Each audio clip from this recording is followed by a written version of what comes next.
Captain Jake Morrison stood on the bridge of the UES Meridian and watched the stars through the main window. Today was the most important day in human history. They were about to meet aliens for the first time. The ship moved slowly through space toward the meeting point. Jake had been chosen to lead this mission because he was calm under pressure. He had served in the Earth Defense Force for 20 years. His crew trusted him completely. "Captain, we're getting close to the coordinates," said Lisa Chong from her position at the communications desk. She was young, but very good at her job. Lisa had learned 12 different alien languages in the past 6 months, just in case they needed them. "Good work, Lisa. How are our guests doing?" Jake asked. Helen Brooks, the chief diplomat, walked onto the bridge. She wore her best uniform and carried a briefcase full of treaties and agreements. Helen had spent her whole career preparing for this moment. She knew everything about human history and culture. "I'm ready, Captain. Dr. Gonzalez is checking the translation equipment one more time," Helen said. Her voice sounded confident, but Jake could see she was nervous. Dr. Peter Gonzalez was the ship's scientist. He was excited about meeting aliens. But he was also worried. What if humans and aliens were too different to understand each other? What if this meeting went wrong? "There it is," Lisa said suddenly. "The alien station." Everyone looked out the window. The alien space station was huge. It looked like a crystal flower floating in space. Beautiful lights moved across its surface in patterns that hurt to look at directly. "It's incredible," Helen whispered. Jake opened a channel to the entire ship. "All crew, this is the captain. We are approaching the alien station. Remember, we represent all of humanity today. Stay calm and follow orders." The station sent them a message in perfect English. The voice sounded like music and metal mixed together. "Human vessel, you may dock at Bay 7. The Eternal Confederation welcomes you." Lisa guided the ship to the docking bay.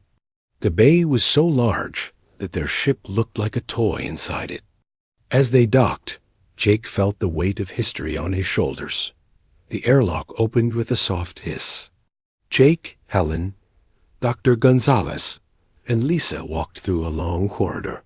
The walls were made of something that looked like living crystal. Soft music played from everywhere and nowhere. They entered a great hall. It was bigger than any building on Earth. 3 aliens waited for them at a table that seemed to be made of solid light. The first alien was tall and thin, with skin that sparkled like diamonds.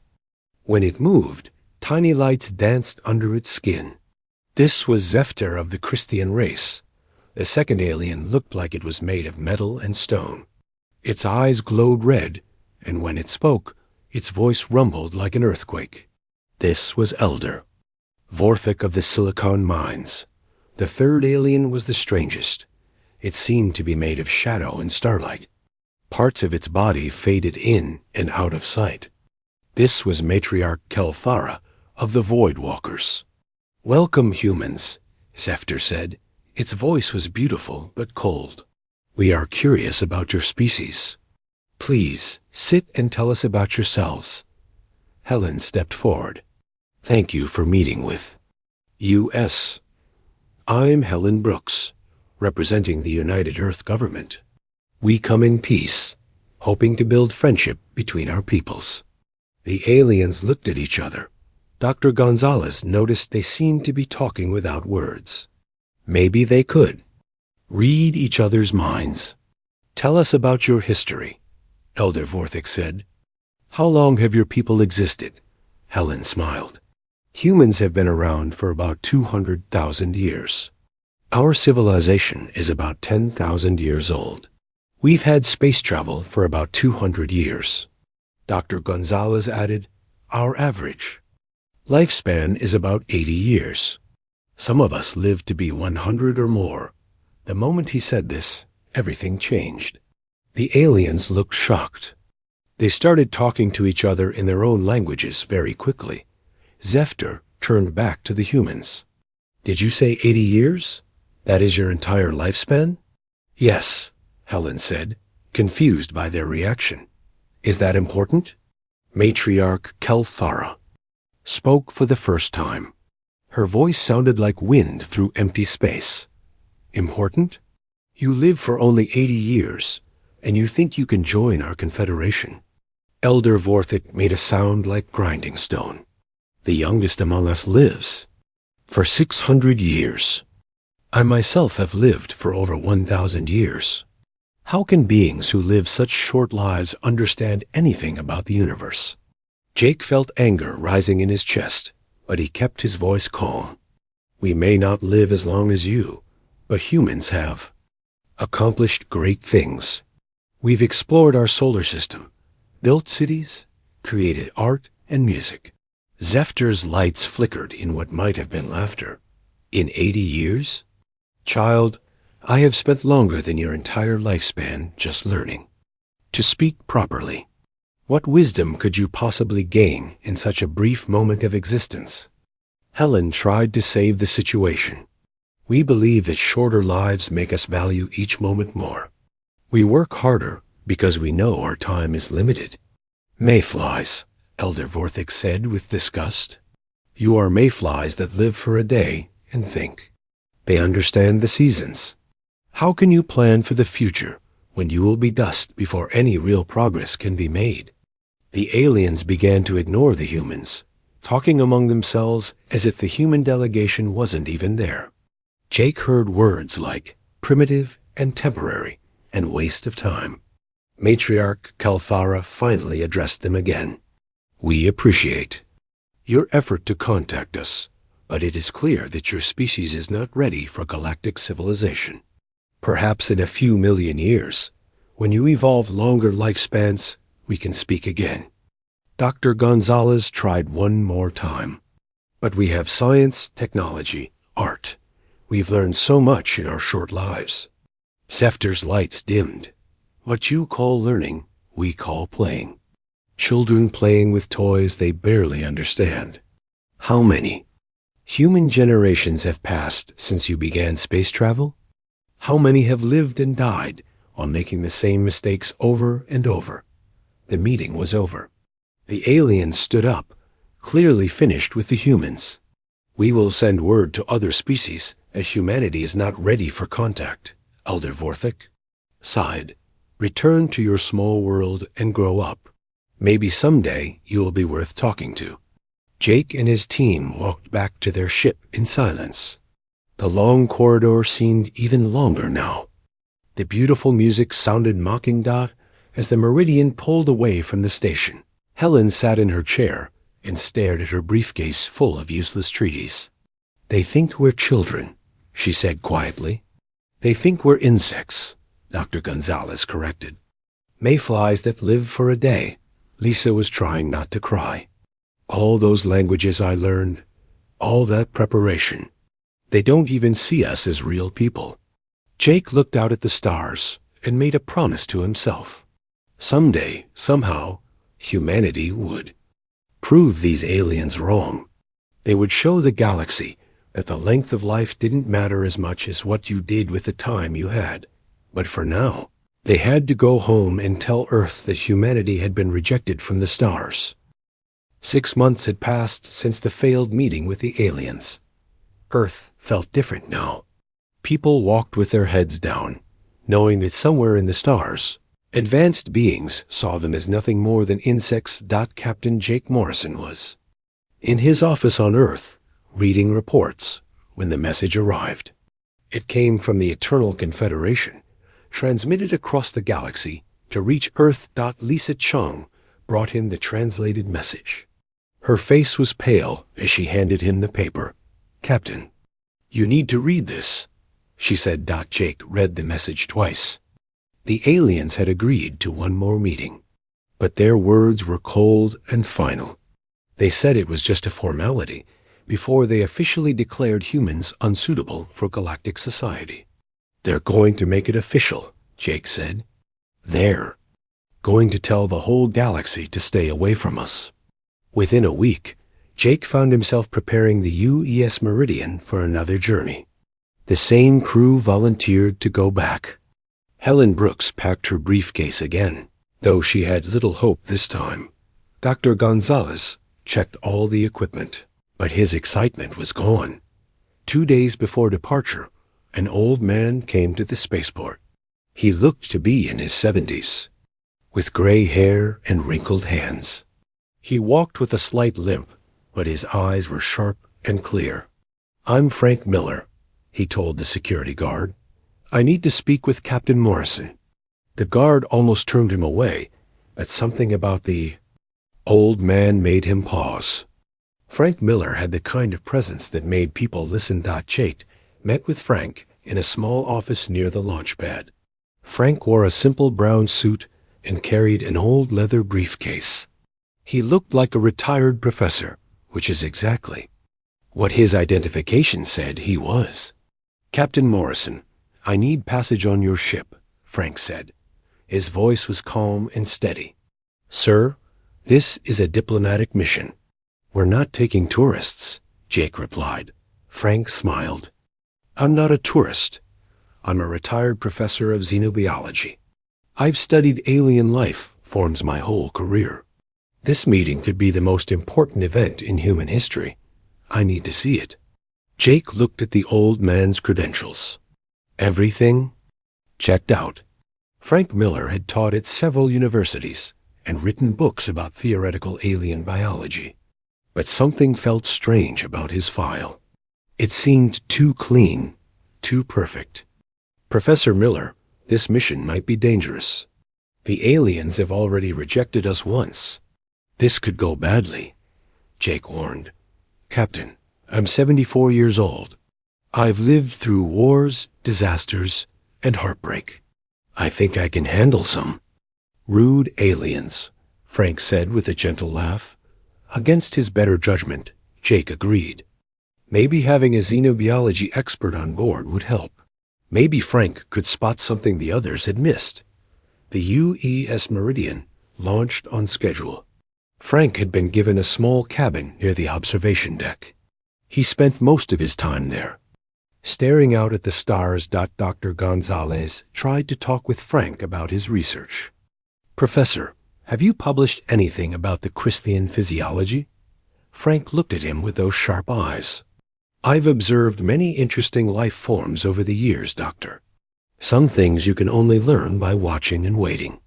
There was something odd about the way Frank talked. He spoke about stellar phenomena like he had seen them personally.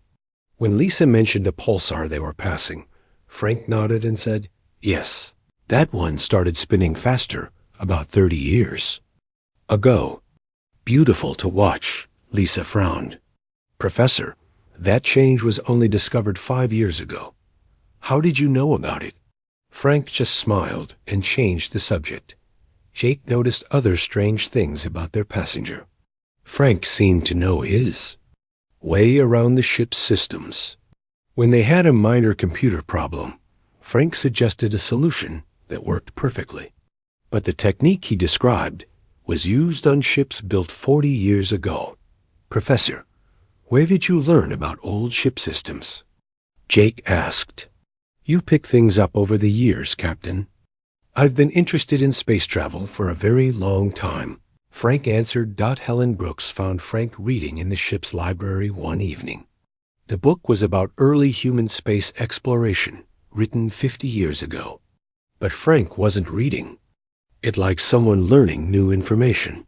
He was reading it like someone checking facts. "Interesting book?" Helen asked. Frank looked up. The author got most of it right, but he missed some important details about the Mars colony. The real story was much more complicated. Helen sat down. "You sound like you were there." Frank's eyes grew distant. "In a way, I suppose I was. History has a way of living on in those who study it carefully." The strangest incident happened when they were 3 days from the meeting point. The ship's navigation system had a malfunction. The star charts were showing the wrong positions for several systems. Frank appeared on the bridge without being called. "Captain, The problem is in the stellar drift calculations. The system is using old data. Jake stared at him. Professor, how do you know about stellar drift calculations? I told you. I've studied these things for many years, Frank said. But then he did something that shocked everyone. He walked to Lisa's console and began typing commands. His fingers moved across the controls like he had used them 1,000 times before. Within minutes, the navigation system was working perfectly. Professor Miller, Dr. Gonzalez said slowly, those commands you just used, they're not in any manual I've seen. Frank straightened up. Experience, Doctor. Sometimes you learn things that aren't written down.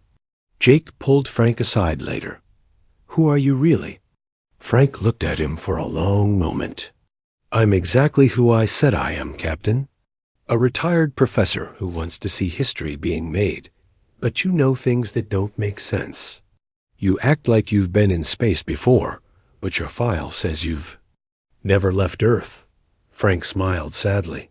Captain, there are many things about human history that aren't in the official files. Sometimes the most important stories are the ones that are never told. As they approached the meeting point, Frank asked to attend the diplomatic session. Professor, I don't think that's wise. The aliens barely tolerated us last time. Helen sighed. Please, Diplomat Brooks. I promise I won't interfere. I just want to observe. Frank said. Jake agreed, though he wasn't sure why. Maybe it was the way Frank spoke, with a quiet authority that made people trust him. Or maybe it was the growing feeling that Frank Miller was much more than he appeared to be. The night before the meeting, Frank stood in the observation deck, looking out at the alien station. It was the same crystal structure they had seen before. Beautiful and intimidating. Lisa found him there. Professor, are you nervous about tomorrow?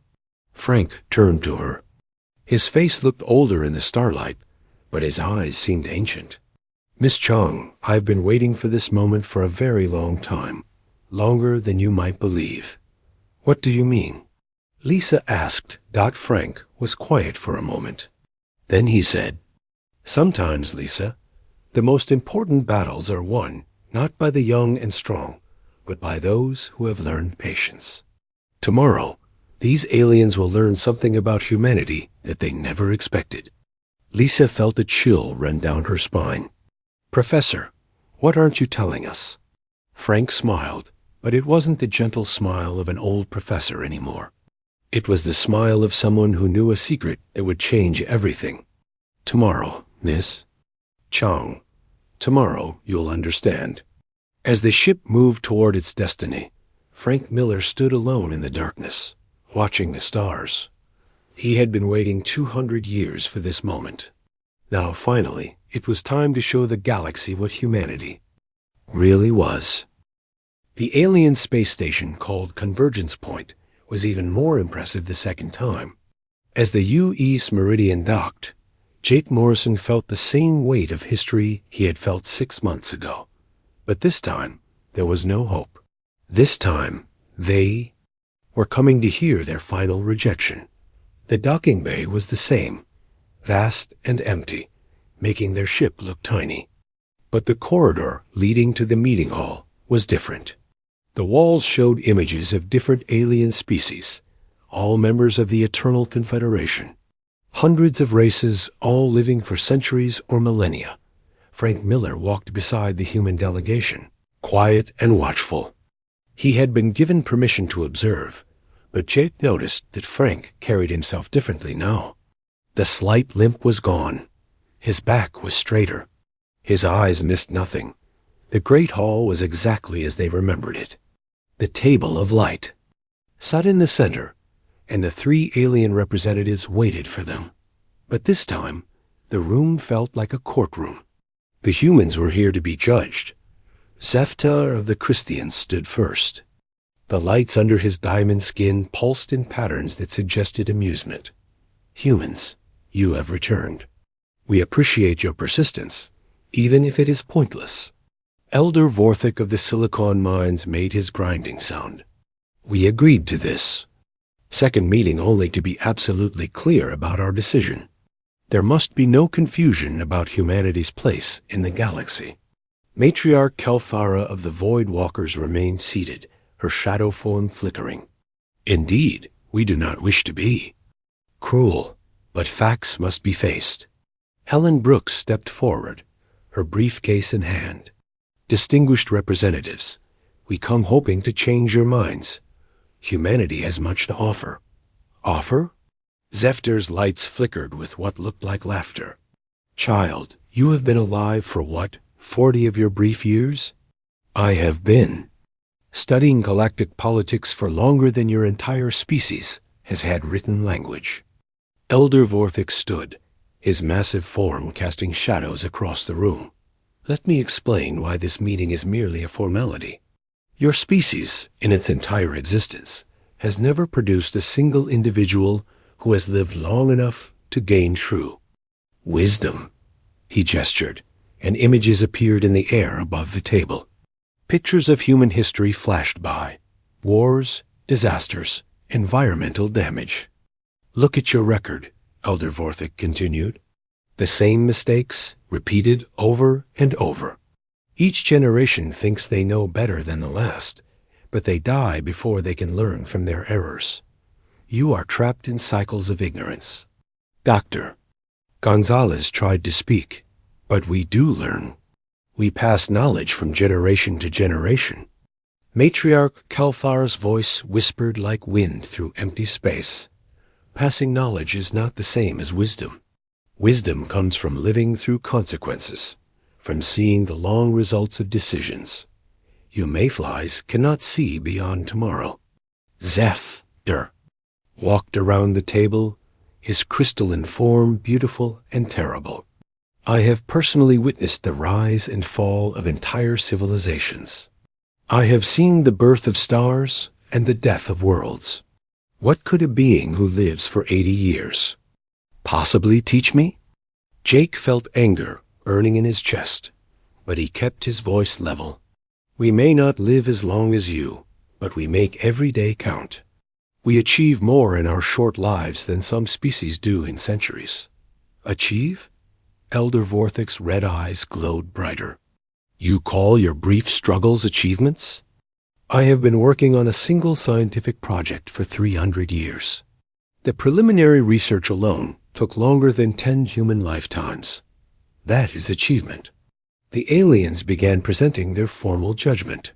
Charts and data filled the air, showing comparison after comparison between humans and the long-lived species of the Confederation. The evidence is overwhelming, Zephyr said. Short-lived species cannot participate in galactic civilization. They lack the patience for proper diplomacy, the perspective for wise leadership, and the continuity for reliable partnerships. Matriarch Kelthara added, we will be informing all species in the galaxy that humanity is under protection status. No one will be allowed to contact you until you evolve beyond your current limitations. This is for your own good, Elder Vorthix rumbled. Premature contact with advanced civilizations has destroyed species before. Better that you remain isolated until you mature. Helen's voice was desperate. Please, give us a chance. Let us prove ourselves. With what? Zephyr demanded. Your oldest living human is perhaps 100 years old. In our society, such a being would still be considered a child. How can children prove themselves to adults? Jake, Helen, and Dr. Gonzalez looked at each other.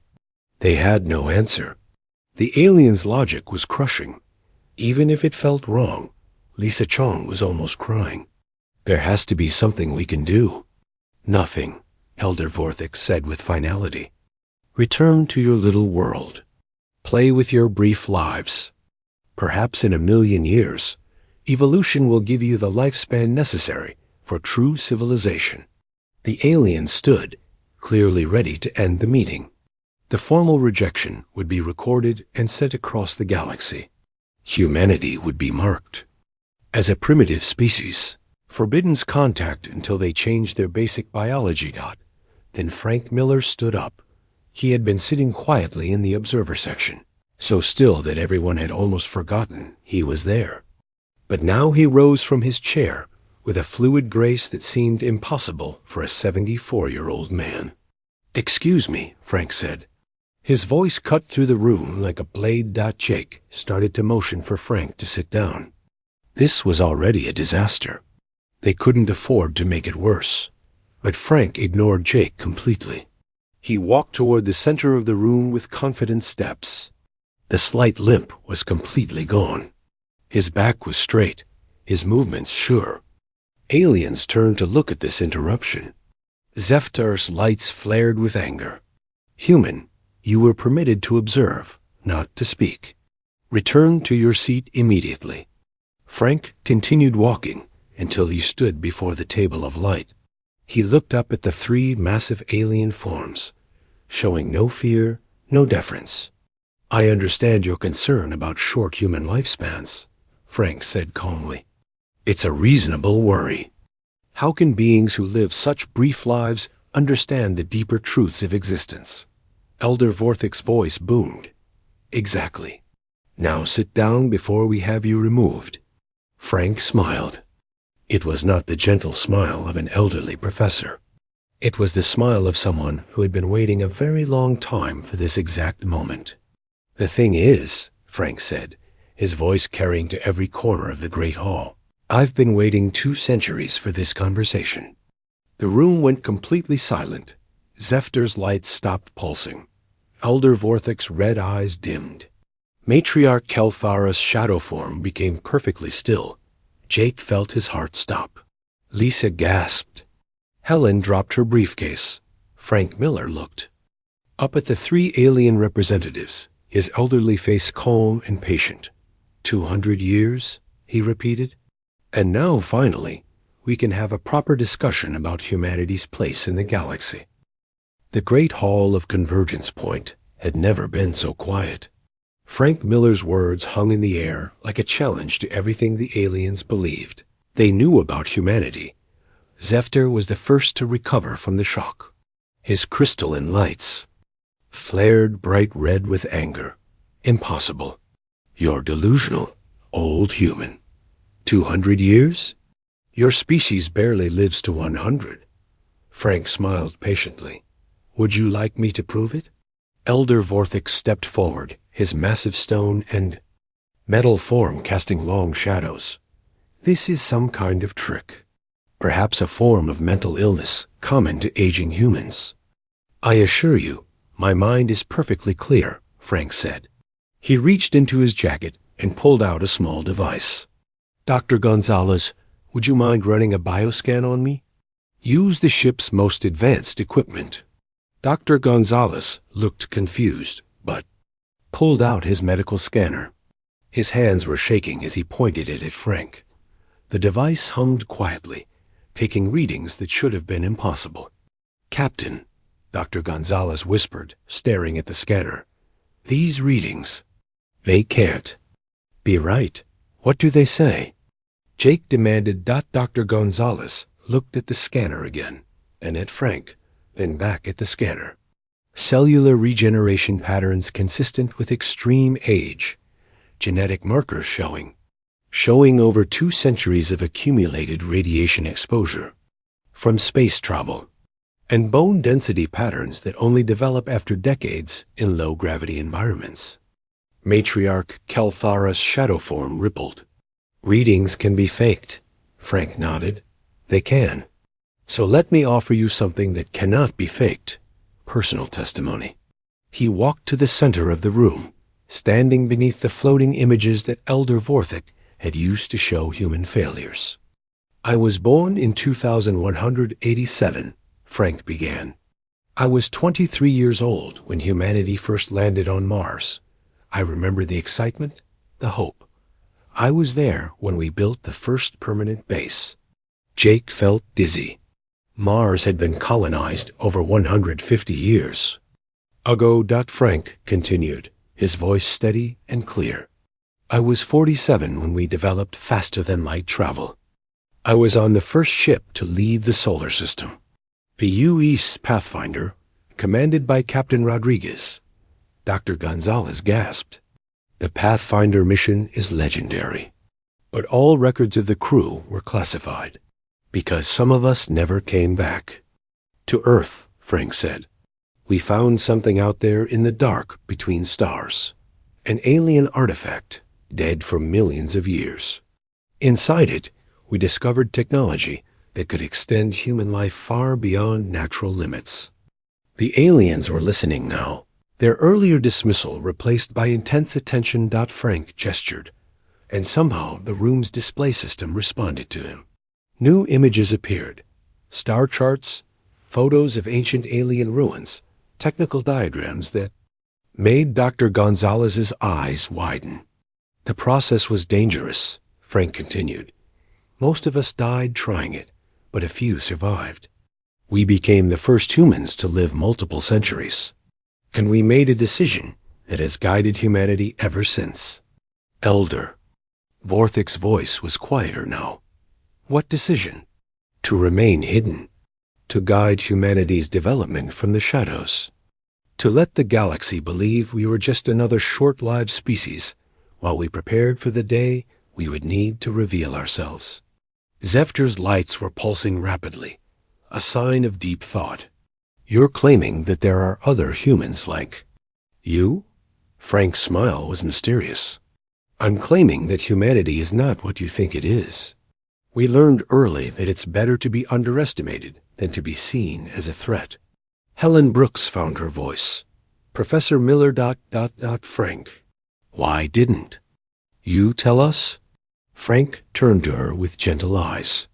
Because, Helen, you needed to experience this rejection for yourselves. You needed to feel the sting of being dismissed. Only then could you understand why we've been so careful for so long. He faced the aliens again. For 150 years, beings like me have been watching the galaxy. We've observed your species, learned your strengths and weaknesses. We've seen how you treat younger races, how you dismiss anyone who doesn't meet your standards of longevity. Matriarch Kelthara's voice was barely a whisper. How many of you are there? Frank's expression became unreadable. Enough. Scattered across human space and beyond. Some of us have been exploring distant galaxies. Others have been developing technologies you haven't dreamed of. A few have been living among alien species, learning, watching, waiting. Dr. Gonzalez was studying his scanner readings with growing amazement. Frank, these cellular patterns, they show signs of genetic modification, advanced genetic modification. The artifact didn't just extend our lives, Frank explained. It changed us, made us stronger, smarter, more adaptable. We've spent 2 centuries perfecting techniques that your Confederation hasn't even considered. Elder Vorthic's red eyes dimmed to a soft glow. What techniques? Frank gestured again, and new images filled the air. Technologies that looked like magic, planets being reshaped, stars being moved, vast structures that span solar systems. Terraforming on a scale that transforms entire worlds in decades instead of millennia. Consciousness transfer that allows for true immortality. Energy manipulation that makes your fusion reactors look like campfires. The aliens stared at the images in stunned silence. Frank continued, we've been building a civilization that spans not just star systems, but dimensions. While you've been sitting in your comfortable confederation, arguing about who lives long enough to deserve respect, we've been exploring realities you can't imagine. Jake felt like his world was spinning. Frank, if humanity has all this, why are we still living on Earth like we're primitive? Frank's expression softened. Because, Jake, power without wisdom is dangerous. We've been teaching humanity slowly, carefully. Every generation has been a little more advanced than the last.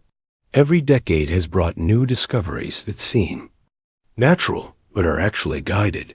He looked at each of them in turn. You think your generation invented certain technologies?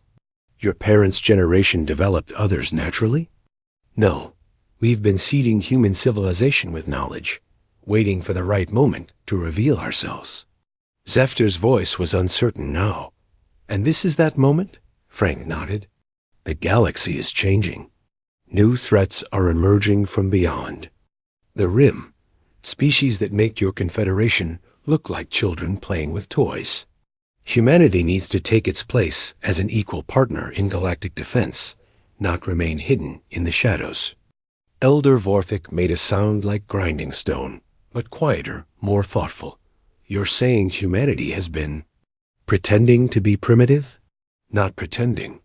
Growing. Learning. Every short-lived human you've dismissed has been part of a larger organism that includes beings like me. Their brief lives provide energy, creativity, fresh perspectives. Our long lives provide continuity, wisdom, planning. Frank spread his arms wide.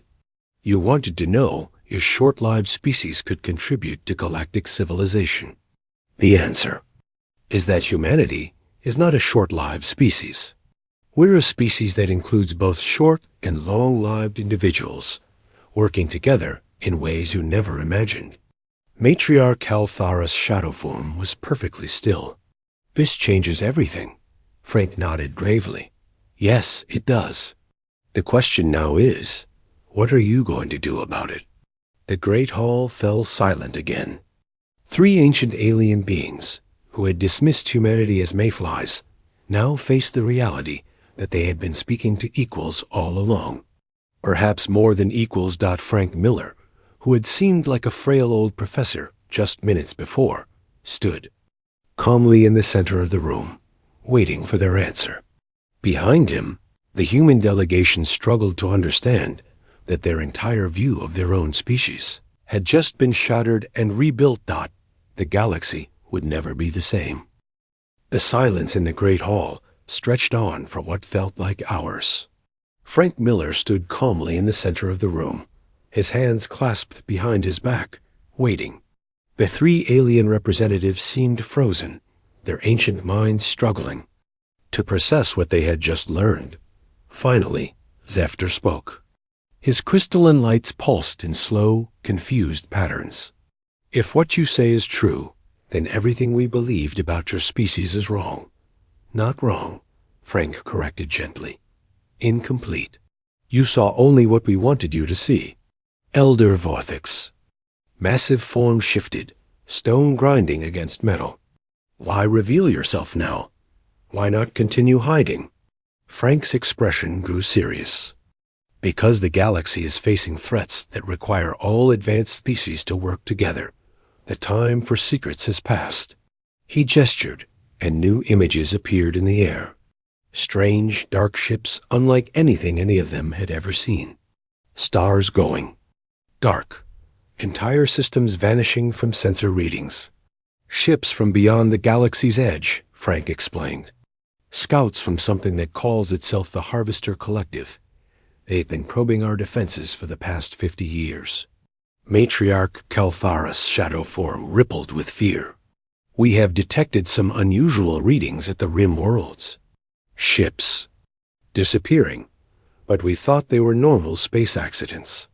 They weren't accidents, Frank said grimly. The collective has been testing us, learning our weaknesses. They consume entire civilizations, adding their knowledge and technology to their own, and they're coming. Dr. Gonzalez found his voice. Frank, how long have you known about this? We've been tracking them for decades. Some of our long-range scouts have been captured by their advance forces. We learned enough to know that no single species can stand against them. Not even the Eternal Confederation. Frank looked directly at each alien representative. But together, with all our combined knowledge and technology, we might have a chance. Elder Vorthik's red eyes blazed brighter. You're saying you need our help? Frank smiled. I'm saying we need each other. Humanity has technologies you don't understand. You have resources and knowledge we lack. The collective has destroyed hundreds of civilizations. They've never faced a united galaxy. Zephyr's lights began pulsing in rapid patterns. This is not what we expected from this meeting. I know, Frank said. You came here to dismiss humanity as unworthy. Instead, you've discovered that we've been protecting you without your knowledge. Jake Morrison stepped forward. Frank, what do you mean we've been protecting them? Frank's eyes grew distant. Captain, remember all those unexplained ship disappearances at the galaxy's edge? The ones your reports called space accidents? Most of those were harvester scouts. We've been hunting them for 50 years, keeping them from reaching the inner systems. Helen Brooks was staring at Frank like she was seeing him for the first time. You mean while we've been trying to join galactic civilization, humans were already defending it? Some humans, Frank corrected. Long-lived ones. We've had ships patrolling beyond the rim for decades. Small, fast vessels that the collective couldn't detect. Every time they sent scouts toward inhabited systems, we destroyed them. Dr. Gonzalez was studying his scanner again. The radiation patterns in your cells, they're not just from age. They're from weapons fire.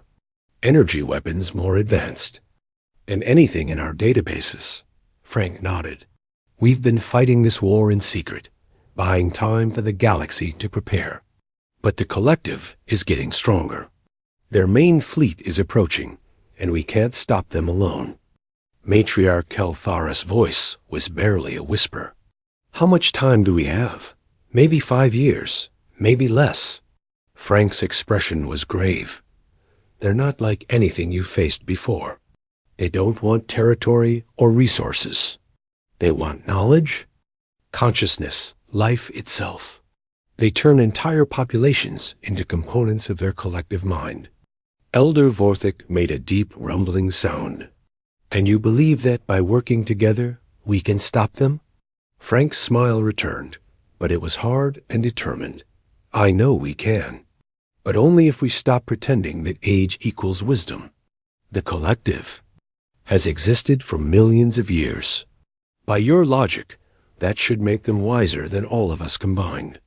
Zephyr's lights flickered with understanding. But wisdom and age are not the same thing. Exactly. The collective has all the knowledge of the civilizations they've consumed, but they've lost the ability to create something new. They can only take and combine what already exists. Frank gestured, and the images changed to show human innovations. New ship designs, weapons that bent space itself, defensive systems that protected entire star systems. Humanity's short-lived generations provide something the collective can't understand. Constant change, fresh ideas, willingness to take risks that longer-lived beings avoid. Combined with the patience and experience of humans like me, we've developed technologies that break the rules the collective expects. Lisa Chung spoke up, her voice shaking. So all this time, while we thought we were alone in the universe, humans were out there fighting monsters? Frank's expression softened as he looked at her. Not monsters, Lisa. Just another form of life that chose a different path. But a path that threatens everything we value about conscious existence. He turned back to the aliens. The question now is whether the Eternal Confederation is willing to work with a species they just learned they don't understand at all. The 3 alien representatives looked at each other. For the first time since the humans had met them, they seemed uncertain. Elder Vorthik spoke first. Your revelation changes everything. We need time to discuss this among ourselves. Time is something we don't have much of, Frank warned. The collective's advanced scouts have already been replaced by larger probe fleets. The main invasion will begin within the next few years. Zephyr's lights pulsed in what looked like distress. You're asking us to trust a species we just discovered has been deceiving us for generations. Frank's voice became firm. I'm asking you to trust a species that has been dying to protect you for generations. Every human who fought the collective scouts knew they probably wouldn't come home. They did it anyway. Matriarch Kelthara's shadow form shifted. Why? Why would your people sacrifice themselves for species that had rejected them? Frank was quiet for a moment. Then he said, because that's what humanity does. We protect those who can't protect themselves, even if they don't want our protection, even if they hate us for it. Jake felt tears in his eyes. Frank, those ships that disappeared on patrol missions, the ones we were told were lost to equipment failures. Some of them were fighting the collective, Frank confirmed. Others were exploring new technologies, mapping distant galaxies, preparing for the day when humanity would need to reveal itself. Helen Brooks picked up her briefcase with shaking hands. What happens now? What do we tell Earth? Frank smiled at her. We tell them the truth. That humanity is already part of galactic civilization. We have been for 2 centuries. Now it's time to make it official. He looked at the alien representatives. I propose a new alliance. Not the Eternal Confederation's hierarchy based on lifespan, but a true partnership of equals. Humans will share our defensive technologies and dimensional research. In return, you share your knowledge of galactic politics and your manufacturing capabilities. Elder Vorthic's red eyes dimmed to a thoughtful glow. And if we refuse? Frank's smile disappeared. Then humanity will continue fighting alone. But the collective will eventually break through our defenses. When they do, they'll consume the Confederation worlds one by one. You can choose to die, as allies or as victims, but you cannot choose not to face this threat. The silence stretched again. Then Zephyr stepped forward. Frank Miller of humanity, we accept your proposal. But we have conditions. Name them. Full disclosure, no more secrets. If we're to be allies, we need to know everything about your capabilities and your people. Frank nodded. Agreed. But the same goes for you. The age of secrets ends for all of us. Matriarch Kalfara spoke next. We want to meet others like you, these long-lived humans. We need to understand how your society really works. That can be arranged, Frank said. In fact, several of them are already on their way here. They've been waiting for this moment. As long as I have. Elder Vorthic made his grinding sound, but it seemed pleased now. Then let us begin. We have a galaxy to defend. Frank looked at Jake and his crew. Captain Morrison, you and your team will be the first official human ambassadors to the new alliance. Are you ready for that responsibility? Jake straightened up. Yes, sir. We won't let humanity down. You already haven't, Frank said warmly. Your courage in coming here twice, even after being rejected, showed the galaxy that humanity deserves respect. As the meeting ended and plans began for the new alliance, Frank Miller stood at the great window, looking out at the stars. Lisa Chong joined him. Professor Frank. I still can't believe it. You're really 200 years old? Frank smiled. 237, actually. But who's counting? What was it like, living so long, seeing so much history? Frank was quiet for a moment, lonely sometimes, watching friends grow old and die while you remain, but also wonderful. I've seen humanity grow from a single world to a galactic power. I've watched us overcome every challenge, solve every problem.